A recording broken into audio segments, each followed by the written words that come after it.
Hello, everybody, and welcome in to another episode of the Couch GMs podcast. It's Thursday, February. George. I had to keep it looped for the people. You threw me off. George Kurth, Cody Roadcap. Cody, how you doing? I'm great. It's Super Bowl week, final game of the 2025-26 NFL season. Pretty hyped about that. Hyped to be here talking football with you. Biggest game of the year. Unfortunately, it's always a little bittersweet. It's the last game of the year. We have the long break coming. For sure. I mean, and yeah, we're going to get into all the, I don't need to bury the lead here and talk about it. We're going to break it all down in a little bit. Yes, we are.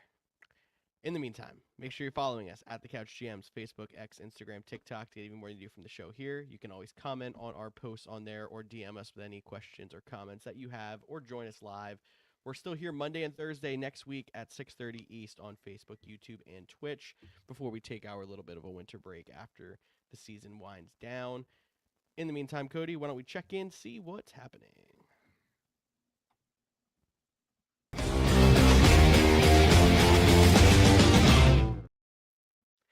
We mentioned in our last episode, the head coaching cycle is over. Still, obviously, some offensive coordinators to be filled. A couple that we had news on since our show on Monday. Cardinals hiring good old friend Nathaniel Hackett as their offensive coordinator, and the Jets landing Frank Reich, former head coach, as their offensive coordinator. Two experienced hires there. And are the Cardinals out there trying to get Aaron Rodgers? I did not think they're out there trying to get Aaron Rodgers, but it is interesting. Mike LaFleur is hiring Nathaniel Hackett, who was the first offensive coordinator for his brother, Matt LaFleur. When LaFleur came to Green Bay, he hired Nathaniel Hackett at that time too. So maybe a little inside knowledge. I think people still laugh about obviously the Broncos situation into the Jets situation, right? But Nathaniel Hackett's still a very good play designer, offensive coordinator. I think that's where he fits best. I'm excited to see what he can do with guys like Marvin Harrison Jr., a healthy Trey Benson. Maybe it's Jacoby Brissett, maybe it's someone else. Maybe they're with Michael Wilson, Trey McBride. Like there's some good pieces there, and I don't think you could say that about his time with the Jets and or Broncos country. Let's ride Russell Wilson. So Yeah, no, fascinated. it is fascinating because I feel like every single year we see promise out of the Cardinals to start the season. And even this past year, like their offense looked pretty good under Kyler in the first few weeks. They had a couple wins in the first few weeks. And then by the end of the year, I mean, injuries didn't help it, but they were literally a meme and the point where it's like I feel like the Cardinals are in the NFL just to lose by 20 in the 4 o'clock window every week. And Yeah. it's crazy how much they show promise at the beginning of the year and then fall back. But like like you said, there's so many pieces there that I have to think even going into next year, they're gonna be at least a shot at being a contender, depending on what their quarterback situation looks like. Yeah, I don't know if I'm ready to put them in like contender next year. I want to say like Thorn in the competitive side. team. I probably didn't word that properly. No, I think kind of like a thorn in your side, Yeah, right? yeah, Like they're gonna be tough, and they kind of were for the beginning of like the season. Like they fought it the first half, they fought everyone tough. They just couldn't close out the deal. They obviously had to, make some improvements on defense. They have some nice pieces on offense, but that quarterback question is a big question mark. yeah, definitely. And you and I mean, we're gonna do a little bit of a off-season preview next week before we get out of here for the winter break. So I'm sure they're going to be a team we're going to be looking at, where Kyler Murray is going to go, what quarterback options they have, etc. So we can jump more into that one later. Any thoughts on Frank Reich to the Jets? I mean, I think the experience there is going to be good for whatever quarterback that they bring in, but it does seem like they're still leaning going towards the retread or veteran track. Yeah, I think that's just kind of like the luck of the draw. It's not a great quarterback draft class. I'm interested to see who they might even be able to bring in. Like it's not like obviously like the Joe Burrow is like the big name is like is he going to be in Cincinnati? But I still have a hard time thinking that he's going to get moved, right? Yeah, yeah. And if he's going to get moved, is it going to be to the Jets? Is it going to be to you know, the Vikings, whatever? But then you have guys like Tua. Like, do they want to bring Tua in? Is that even like Kyler Murray? I think Kyler Murray might be a name to watch. I don't know how well he folds in with the Frank Reich system, but Kyler Murray could be a name to watch with the Jets there. But there's just a lot of other quarterback questions like Malik Willis, Mac Jones. But is Matt Stafford going to retire? Like, we're going to go through those things again too. Like, would you rather go to the Rams or the Jets? I think that one's pretty obvious. So a lot of question marks and a lot more to break down, like you mentioned in next week's episode.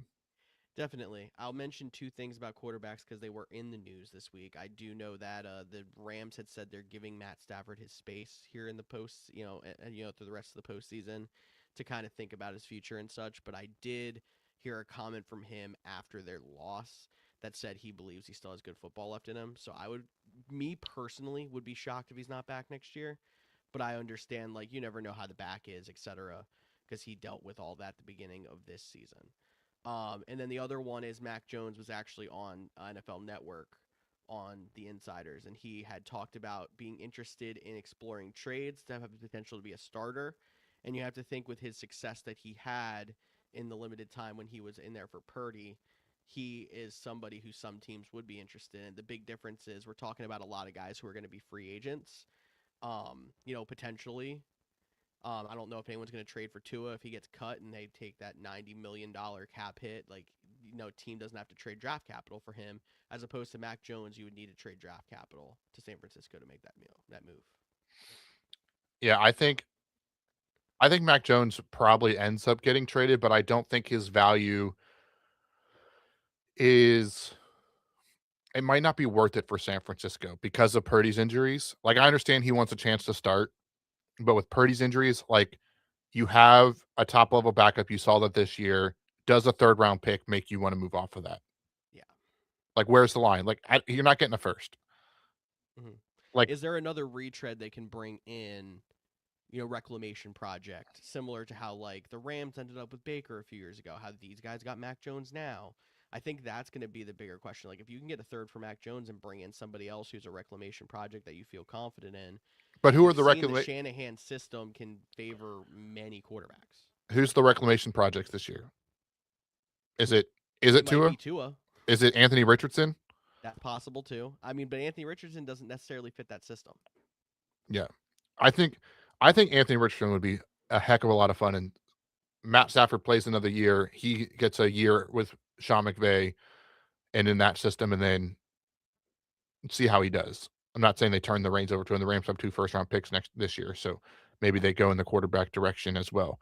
But just something to think about. Yeah, the only other name that randomly popped in my head because I think he's a free agent that might fit that system but didn't do well this year in his limited time was Kenny Pickett. Yeah, Pickett, Justin Fields. Mm-hmm. Justin Fields that turned down a Pro Bowl invite. Did you see that story? I did. Well, I mean, it ridiculous enough. The little bit of Pro Bowl talk we're going to talk here, just seeing on that AFC podium Joe Burrow with 2 Browns quarterbacks. Well, but also his teammate. His teammate, but it was also a Browns quarterback. Yes. So, yeah, I watched. The only thing I saw about the Pro Bowl obviously was all of the memes of Micah Parsons rolling around on a scooter. Yes. So, I don't know. NFC won. Congrats to them. For what it's worth. Exactly. Update then also on some news that we had on Monday. NFL up to 9 international games for 2026. They include Rio in Brazil, Melbourne, Australia, Mexico City, Madrid, Munich, Paris, and 3 games in London. And they also did announce the first matchup for one of those games, 49ers Rams in Melbourne, Australia. Assuming that's going to be a week 1 game. But I also know they have the Rio situation, so I'm interested how they're going to balance those. Yeah, can we get Saturday football? Can we do? But would they do like Thursday opener, one of those games Friday, one of those games Saturday? Like that was my thought too. I think you and I are on the same page, but we hadn't talked pre-show about this one. No, obviously, if you were listening, the reason the music was playing was because I was running late. So we have not talked at all before this, but I would think. I mean, I guess there's a way to do it not week 1, but if that is a lot of travel. I don't know what it is off the top of my head, but I know from LAX to Fiji, which I believe is another 2 hours to Australia, is 10 hours. So there'd be like a 12-hour flight, which is very similar to the Brazil one. Yeah. But at least with Brazil, depending on where you are, like when the Eagles went there, they didn't experience time change. You're going to Australia, you're in like completely flipped opposite time zone. For anyone that's like listening, like obviously you can like look at the times, but when I was in Fiji, again, 2 hours by plane away, I believe it was, on our honeymoon, we watched the Packers Bills Sunday night game at 12:30 on Monday. So like the time thing, like they're going to get a lot of time back, and I think it'd be very hard to play this game, earlier. Like, could it be like there's no way it would be the Monday night game because they wouldn't play them on a short week, but like they would play on a Tuesday, but when they get to the States, it would be Monday again. So they would kind of get an extra day, like in a weird way like that. I don't know. It's just it's a fascinating situation, but I think it's even more fascinating that they're putting a divisional matchup there. Which is another reason why I feel like it has to be week 1. Because I think you're really throwing yourself off if you're trying to play a divisional game mid-season that far off. But I don't really see how with the way they do things, they could do either the Rio or the Australia game outside of week 1. You could say it's easier or it's harder to play in Brazil in that, weird off week. You'd have to give them a bye week either before or after. Unless let's say somewhere down the line, all right, let's just say when they do the schedule, I think the other situation that we could see is we could get to Thanksgiving week. Rams 49ers don't play each other, but they both play Thursday. Play in Australia the following week, and then they would have the bye week coming out of it. Like if they could Yeah, get give them. them an extra 2-3 days, play a game by coming out. I could see that being a thing. So It like that depends on how Thanksgiving falls, though, with how late buys go. normally there's always a bye 2 weeks after Thanksgiving. I guess last year it was only 1 week after Thanksgiving, It maybe. was a late Thanksgiving, though. So maybe, yeah, maybe it would work that way. That wouldn't be a bad idea. I wouldn't mind seeing Stafford versus Golf on Thanksgiving and then put the 49ers against the Seahawks or something. Yeah, that I could see that. Like I'm trying to look at who they're. So they would. Let's see the Rams. Now this is us not prepared. I'm so sorry, but I don't. 2026 opponents. Because I'm trying to see because obviously they have to play for that situation to work. They have to play Detroit or Dallas. One of them have to. One of them has to, not both. Because they're not going to obviously play back-to-back weeks. Yeah. So San Fran does play away at Dallas. So they could be the Dallas Thanksgiving game. Yeah. The Rams, heck, Could it could play be. the Seahawks or something on the night game. Yep, the Seahawks, heck, it could be. They also have, Packers. They have the Chiefs. They have the Bills. Plenty of They're games that would be worthy of a Thanksgiving primetime. so yeah, they have a lot of potential matchups. I'm sure you and I are going to do plenty of like schedule predicting, schedule digging as we go deeper too. But that was the one that I'm glad that you and I both thought of. Like, I don't know exactly how both those games fit in. Mexico City is almost always a Monday night game because it's not as far. And then obviously those early morning Sunday games for all those games in Europe. It'll be very interesting having 9 total games though. We're gonna get more and more every year. I wonder how many more than 9 they can go before it becomes too much.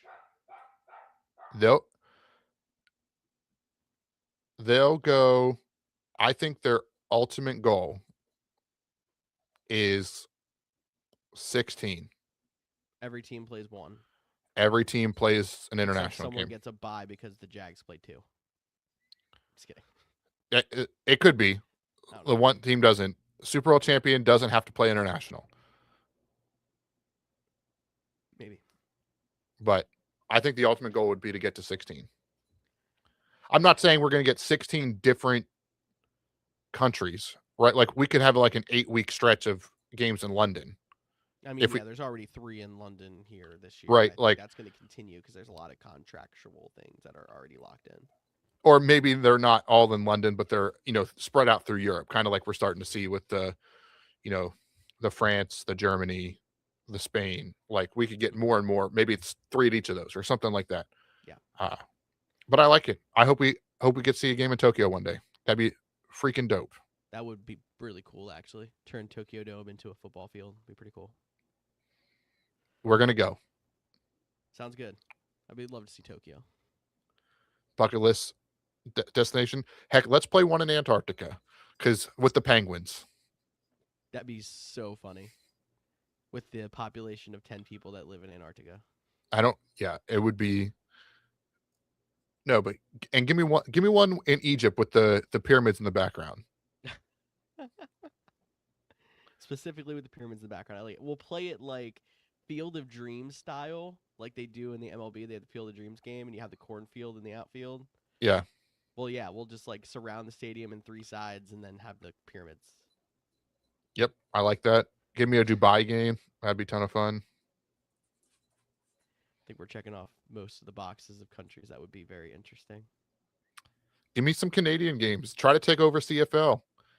Give me a Toronto game. I'm surprised they haven't done that yet. I'm honestly surprised because what are they the only major professional U.S. sport that doesn't have a Canadian team?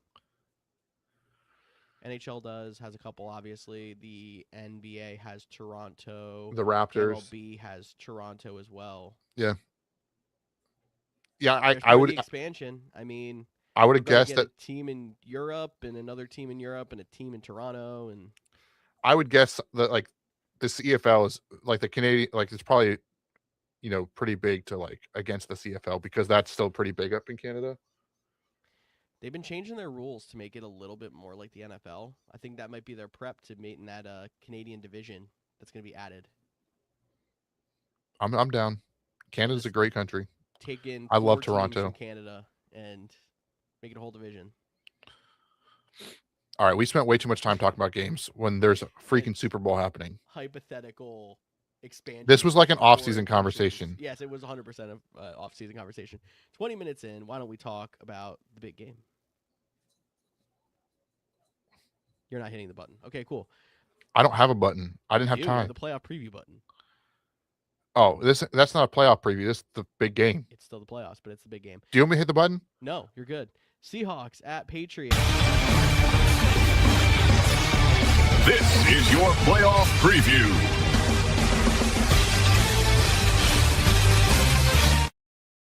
He hits the button anyway. Seahawks at Patriots. I'm a Chargers fan. I don't know what you're talking about. That button. Not that button. Anything else you want me to hit? No, actually, I'm good. Patriots.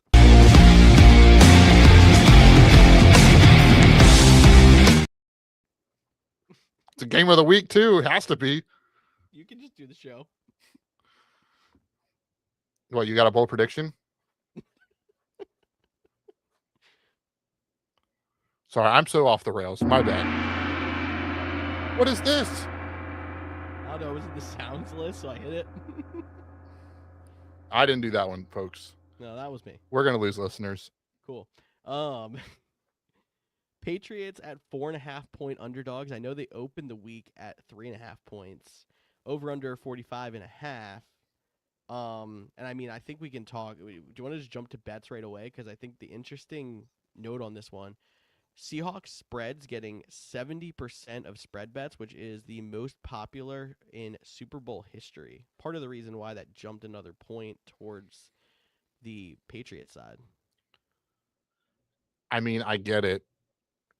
The Seahawks seem like the better team all around. Obviously, tying this into like the big injury scare was, potential defensive player of the year, Nick Emenware, going down in practice, suffered a low ankle sprain, expected to be good to go, or at least try to give it a go in the Super Bowl.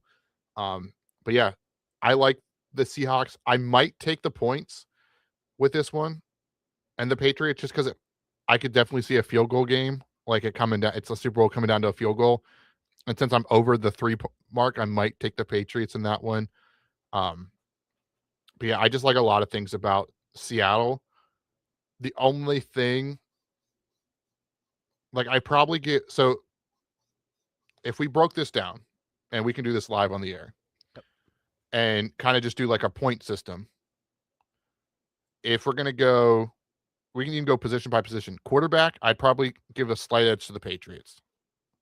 Drake May over Sam Darnold. On the full season, if I'm just doing the playoffs, I'm picking Sam Darnold. So like, yeah, okay, I'll give you fair. We'll give slight edge to Drake May. Slight edge. Running backs without Zach Charbonnet, I still might go to the Seahawks. But I could, I think I'm agreeing with you going Seahawks because Ken Walker's really stepped up. Yeah. So we'll split there. Like if we're because they're both right on the wall, so we'll give one to the other. If you want to argue that the Stevenson Henderson backfield is better than the Ken Walker one, I'll hear that one. If you want to argue that Sam Darnold in the playoffs has played better than Drake May, I'll hear that one. So we're 1-1. Yep, that works. Wide receivers, that's a clear Seattle one. 100%. Tight ends, that one's probably Patriots. Yep. But it's the tight end position. Like a half. Yeah. The offensive lines, another one that is pretty similar, but I'm going to go ahead and give it to Seattle. Yeah. And then defensive line, that one I would probably give to the Patriots. I give a slight edge. But then I'm giving, because of Milton Williams being like the big guy up front and how well he's played, Chaseon's had a breakout season. I know on the Seattle side, you have Lawrence, kind of like leading the way as like the defensive stud, and they have Murphy and the other guy on the interior. Like they're both very good. Again, like this also made me realize these teams might actually be closer than I think. Mm-hmm. But I think I would give them the Patriots on that one, but then I would give the rest of the defense, linebackers and safeties, and corners, or if you just want to group them to be to Seattle. I'm okay with agreeing with you on that. If Like, we're I was gonna say Lawrence kind of makes me think I want to go Seattle on the D line, but depth wise, I'll say Patriots. But I think the rest of the defense goes to Seattle. So I'll take that for you. Like, give the if we're Patriots gonna D line, but give the rest of the defense to Seattle. if we are going to split safeties and corners, then I would give corners to the Patriots with Christian Gonzalez and Carlton Davis's. And then special teams, I'm going to give it to Seattle. The game changer, So Rashid Shaheed, has been phenomenal. kicker, I mean, the Patriots kicker has been solid, but I trust. Yes. And then the punter for Seattle is one of the best. So that was a fun exercise. Like, I think it still favors Seattle, which is what we're seeing. But I think I realize that these teams might actually be closer than I think. And I think a lot of people might be sleeping on New England a little bit. You're making me But trying to change my score prediction, which we're gonna reveal at the end of the discussion here. But great, because I thought 0. I thought I was just picking the winner. I thought 0 about what my score is going to be. So it's a Super Bowl. We always do this. I know. I should know this by now. But back to your original question, bets we like. Yeah. We got to talk about the big ones. Will there be an octopus?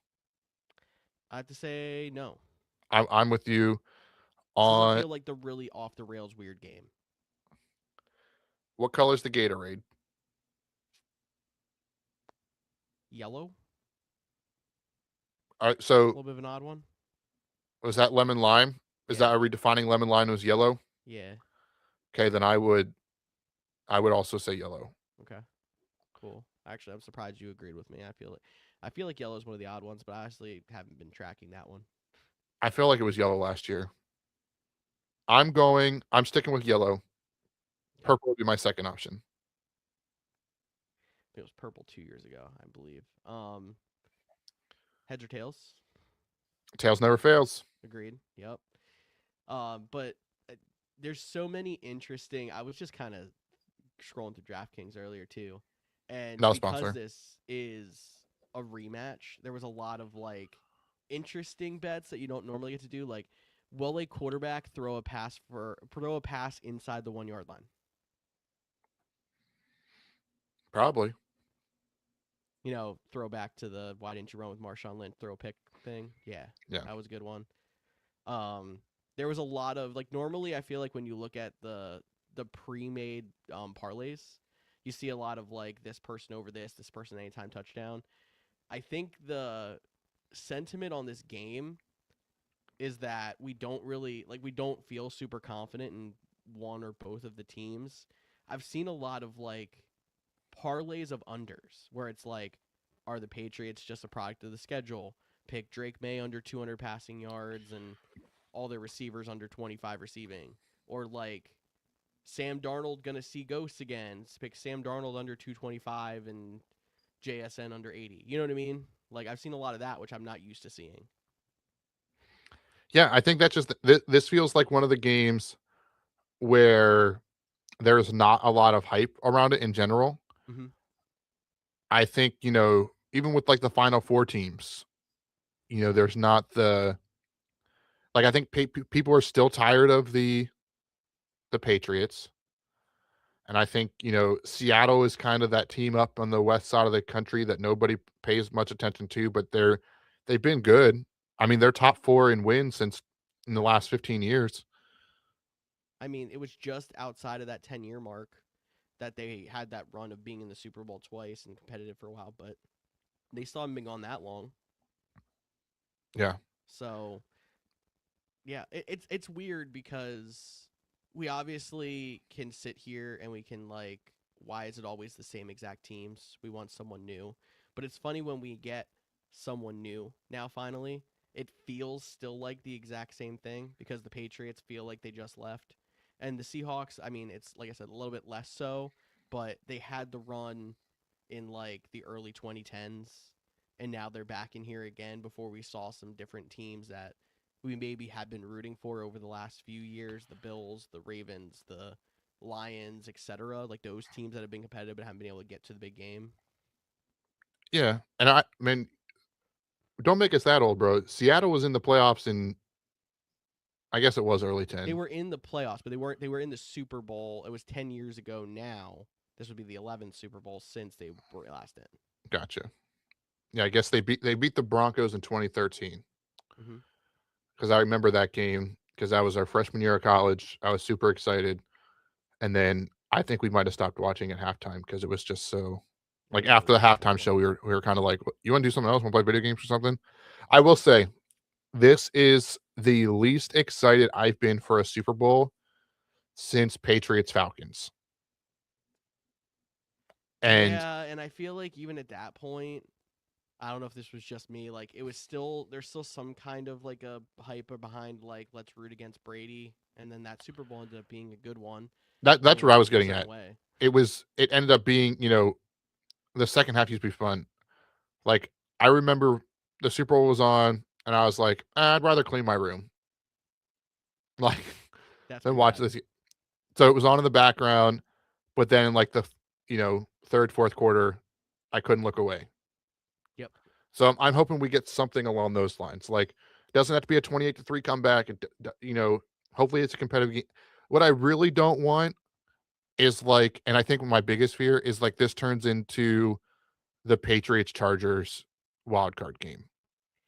Yeah, and I mean, I think we were kind of like on a watch for this kind of thing since the playoffs started because we talked about how it felt like defense was dominating mostly even the AFC side, but both sides this year.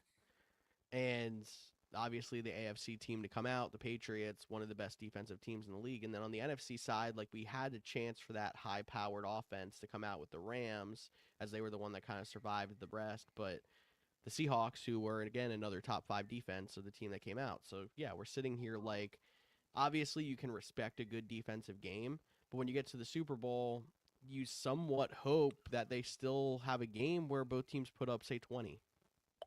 Yeah, it's not even like the defense. Like I don't necessarily agree with like I'm okay with like a defensive game, but like the Patriots Chargers game literally just felt like it felt like the whole game for the most part was played between 20 yards. Like similar, again, like the Rams, like this is gonna sound crazy, but like the Rams Patriots one, like that wasn't a good game, but like, or it wasn't a high scoring game, but it was still a good game in the sense of like the defense, like the way the defense was played, you were excited, like the punters were kicking out of their mind. Like, so there was parts that made you rally around it. Like, and I didn't feel that with the Chargers Patriots game whatsoever. And I do think the Seahawks have the better offense. They've been explosive all year. They've taken big shots down the field. JSN's, the ultimate X factor in this game. On can he get free? Can he if he gets slowed down? How do they respond to that situation? Because I mean, there's probably people listening, or maybe they're not even listening, but they're last year's Super Bowl. You have an Eagles shirt on, but last year's Super Bowl kind of sucked. Oh, it was not great. Yeah, exactly. Obviously, I was biased into like I loved that, but Right. it was not a good Super Bowl, 100%. If you were an Eagles fan or tired of Patrick Mahomes, and the Chiefs, you were like, this is great. But like as someone that just wanted, a good football game, and I think we've kind of come to that realization. Like, I don't think this game is going to top the Charger or I just talked about the Chargers, the other LA team, the Rams Seahawks NFC game. No, Like the championship games always seem to be the better games. It feels like as of late, and then the Super Bowls are kind of, outside of like, I mean, but the Ram Bengals one, that was a really fun game all the way through and through. Well, and Eagles Chiefs 1 was good. Yes. That was a 38-35 final score. That was a good game. Yeah. That one could have had a little bit more defense in it because that one just felt like whoever had the ball last won, and that's what happened. But to your point, yeah. Yeah. No, I get that 100% too. But the other thing that concerns you is like we talk about like you don't want this to turn into Chargers Patriots. Was Texans Patriots that exciting? Was Broncos Patriots that exciting? Like we're on a string of Patriots games that are very blah. So it's like what makes you think this is going to be an exciting one too? Yeah, that's a good point. Texans Patriots was exciting because it was like watching the Texans give away a game. It was like, how many times can you turn the ball over and still have a shot to win? Yeah, but there gave them a point where you're like they never did have a shot to win. But yeah, no, I got you. It was interesting in the fact of you're watching a train wreck and can't get your eyes off of it. Correct. But it was not necessarily a good game. Correct. No, and then Patriots Broncos, the best part about the game was the fourth quarter snowstorm and how teams overcame that. But I think ultimately, and that's not, it's not a bad thing. Ultimately, there's just a lack of star players. Yeah. And I'm going to relate this to, and I know you're not a big NBA fan, but a few years ago, it was the finals, the NBA finals ended up being the Milwaukee Bucks and the Phoenix Suns, two small market teams. And like a lot of people didn't care. It was a lot of those games were a lot of fun. It was a really good series. It was hard fought. And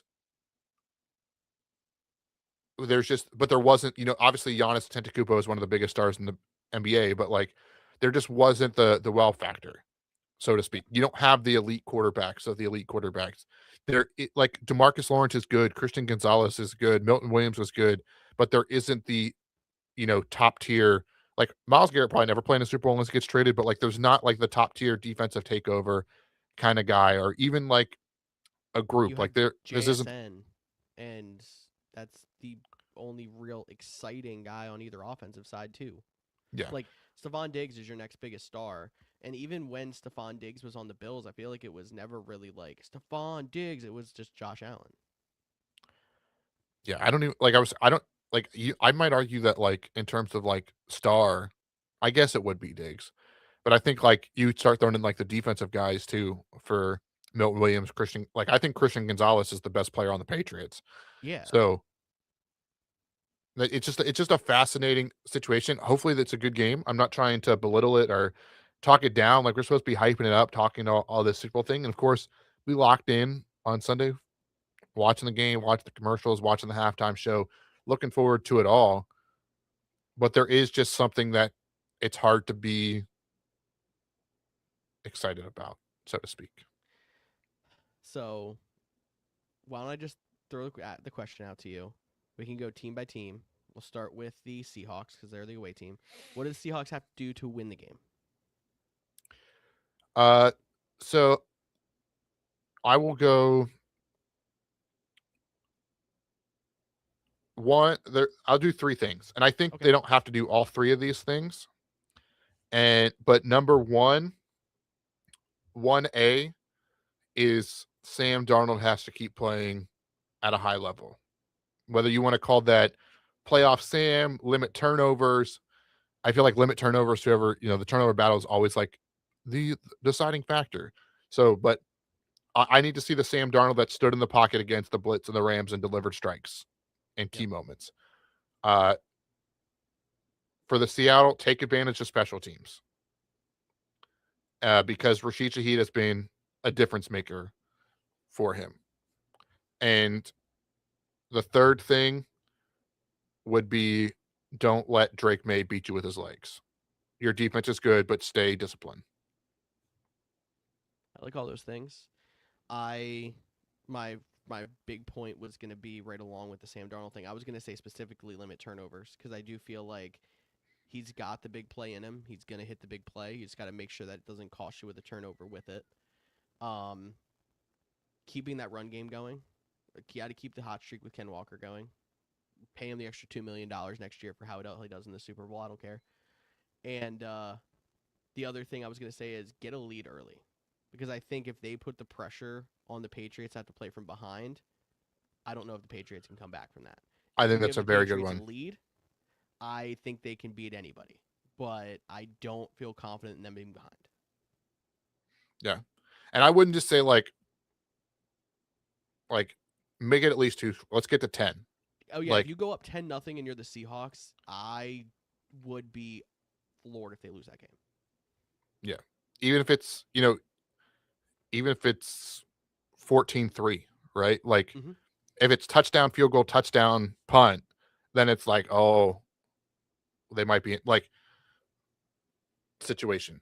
Yeah. Because, I mean, Drake May, we gave him the edge over Sam Darnold full season, being the better quarterback.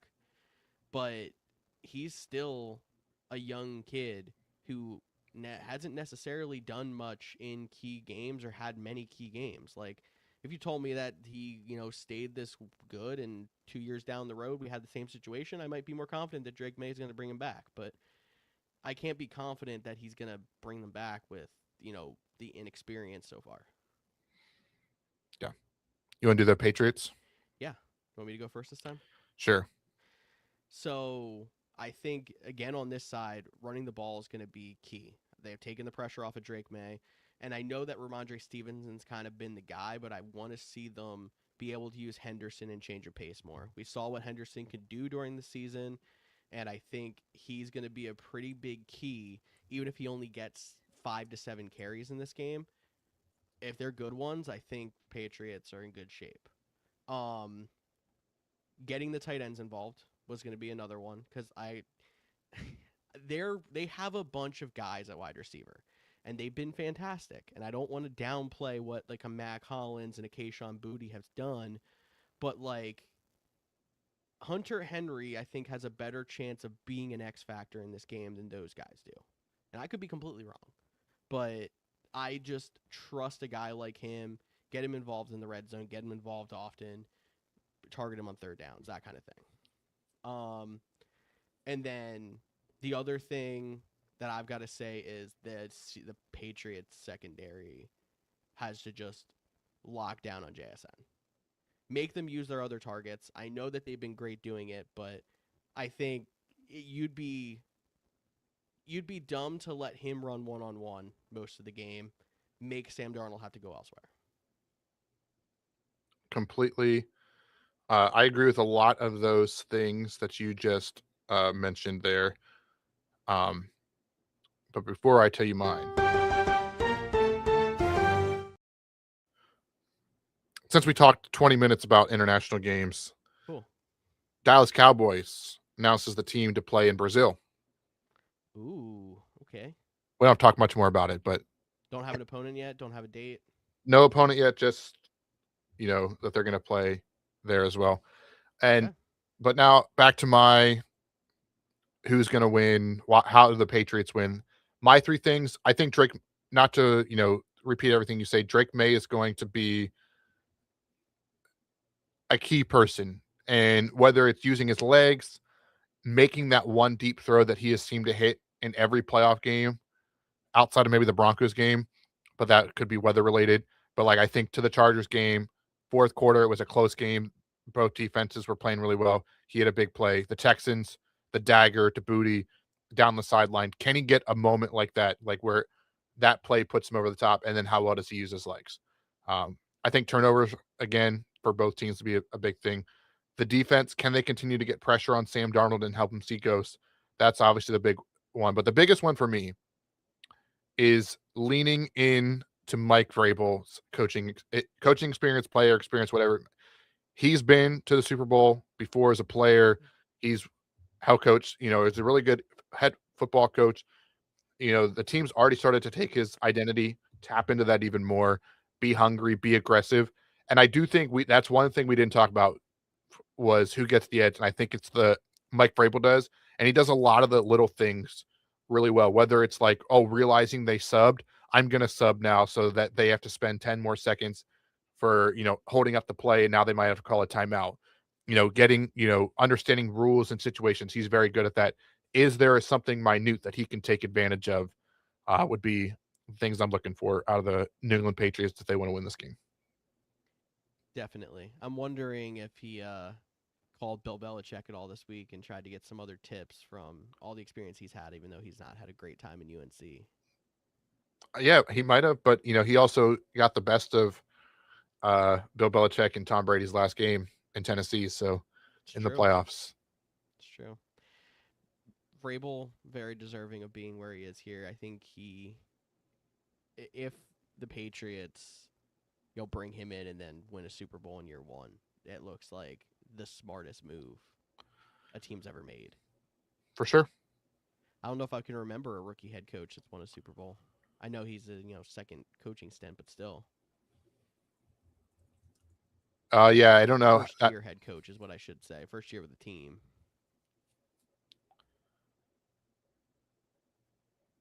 Yeah. I don't know the answer. I could Google it quick. I'm going to Google it. First year head coaches to win a Super Bowl. If there is, it's probably someone way back in like the 40s, 50s, right? All right. So we have Gary Kubiak was the most recent one. He did it with the Broncos when he replaced John Fox back in 2015. Okay. John Gruden did in Tampa Bay when he swapped teams from the Raiders to, and then you have George Seifert, and then all the way back is the first one in Super Bowl 5, I believe, would be Don McCaffrey. Is V5 in Roman numerals? Yeah. So there you go. Okay, there's been more than I thought, and I totally forgot about not only Gruden but Kubiak. Yeah, and Kubiak would fit the similar mold. Like I think he was a head coach before, and then Gruden kind of similar, but he was trade. But yeah, and then Jim Caldwell for the Colts in 2009 made it, but they lost because that was the time they lost to the Saints. And then Red Miller for the Broncos in 1977 also made it in his first season, but lost. Interesting. Okay, well, there's your little bit of Super Bowl history to go with this show. Anything else you want to add about the game before we throw our score predictions out? No, I think I'm good. Okay. Do you want to go first? Sure. I'm going with the Seattle Seahawks over the New England Patriots, 24-20. So the Patriots have the point spread, but I'm going 24-20. Honestly, could definitely see it happen. That's 44 points with a 45.5 over under. That's close enough for what I'm thinking. I mean, I'm going to stick with my original score. I won't lie, when you were trying to convince me that the Patriots were closer, one of the scores that came to my mind was 24-20. Or, yeah, 24-20. But I'll let you have it. I'm going to stick with, I just don't think the Patriots have enough to keep up with the Seahawks. So my score is going to be a little bit more spread out. I'm going Seattle Seahawks 30, New England Patriots 17. And that would hit the over barely.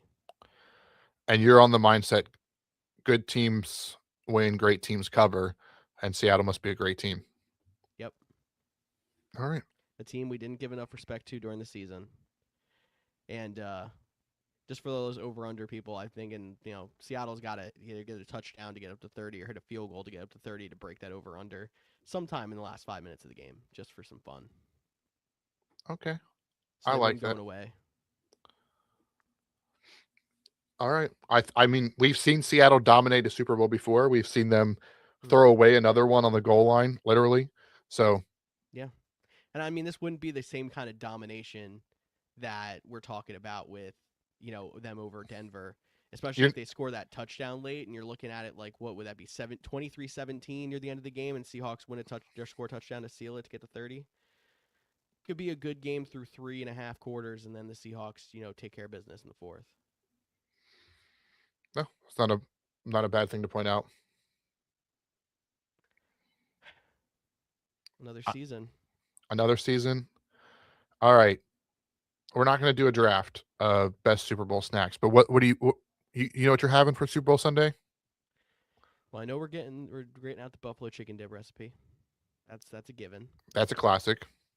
We haven't figured out exactly what we're going to do with that. I didn't know if I wanted to go fancy and do the mini weenies.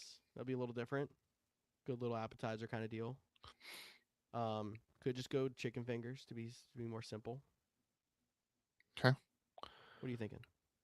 I think wings is always a great option. That's probably where I'm leaning. Okay. But I like bone-in wings. A lot of people like boneless wings because they're not as messy. It's tough in a game setting to go. I love bone-in wings, but when you're kind of in, a setting watching a game with other people, I feel like the boneless wings kind of work better. But if you're like sitting down in a restaurant or at a bar and watching a game in that setting, it's a little nicer to have the bone-in. Yeah, I'm with. So wings would be my top option, but it'll probably just end up with like a dip selection like I feel like for a lot of times when we do like you throw out the main entree like a wings or sometimes there's a pizza, but not even that, and it's just a lot of like snackish food because you like just snack the whole time. Yeah, the Super Bowl is the snack, the snack event, but you have to have some kind of like a main per se. But I'm with you. Sweet. All right, one last thing, not Super Bowl related. We're 50 minutes in, so if you want to hide out, you can. This is like deep cut uh football stuff. We're talking offensive line coaches. Yeah. I meant to ask you, what are your thoughts on Jeff Stoutland moving on from Philadelphia? I mean, I think I was very upset about it at first. I've kind of come to understand why it's happened. Um, we heard that he was stripped of his run game coordinator duties near the end of last season. The Eagles' offense, I think, started to improve after that point. Once Nick Sirianni started to get more involved, we at least saw a little bit of creativity.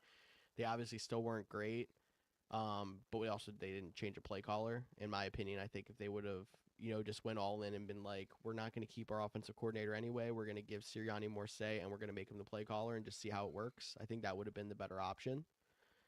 But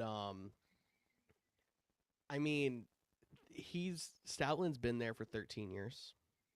It finally seemed like maybe the magic started to run out. You brought in a new offensive coordinator who you're expecting to give a lot of say to in Sean Mannion.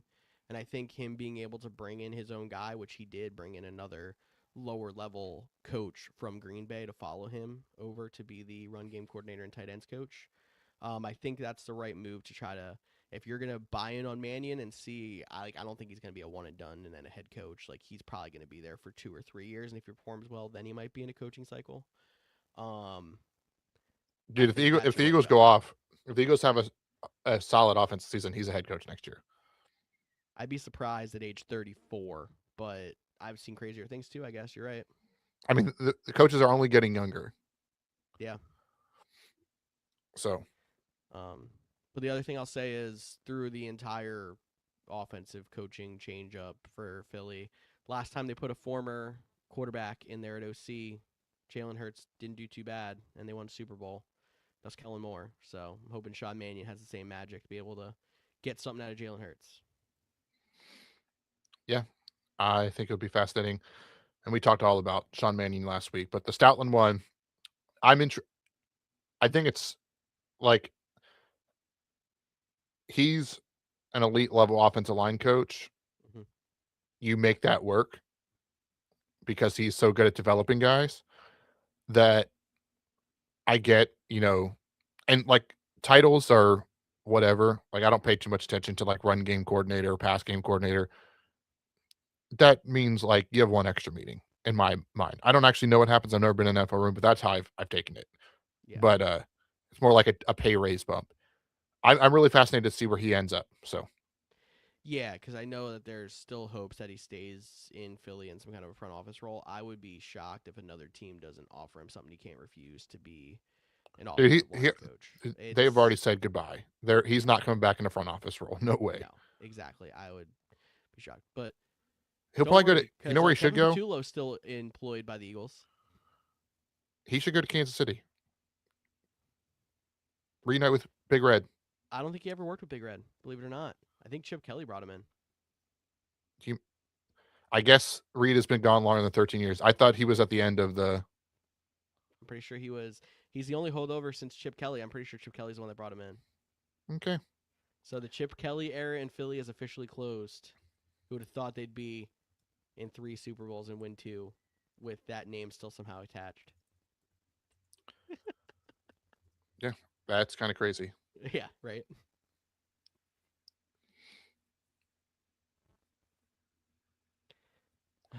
I guess that's the end of the show. We're getting quiet. Don't know what else to say. Yeah. We got a game on Sunday. One more show to wrap up the season next week. Final last words. 2 more shows to wrap the season next week, but 2 more. yeah, you're the one that told me we're going on Thursday next week. Dude, I gotta check my calendar. I thought we said Monday. Okay, well, Maybe we will keep you guys updated on our schedule for next week, but we'll be here to react to the Super Bowl at least. We'll probably go Thursday too. Why the heck not? So I need to hit this button. This show's been off the rails. Thanks for listening. Thanks for hanging out.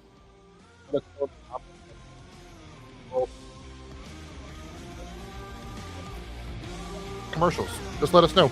You can do that by following us on social media at the Couch DMs, Facebook, TikTok, Instagram, X, all those good places. Like George mentioned, 2 more shows next week, live 6:30 p.m. Eastern on Monday and Thursday, Facebook, YouTube, and Twitch. I'm Cody Roadcap. That's George Kurth. We'll talk to you all next week.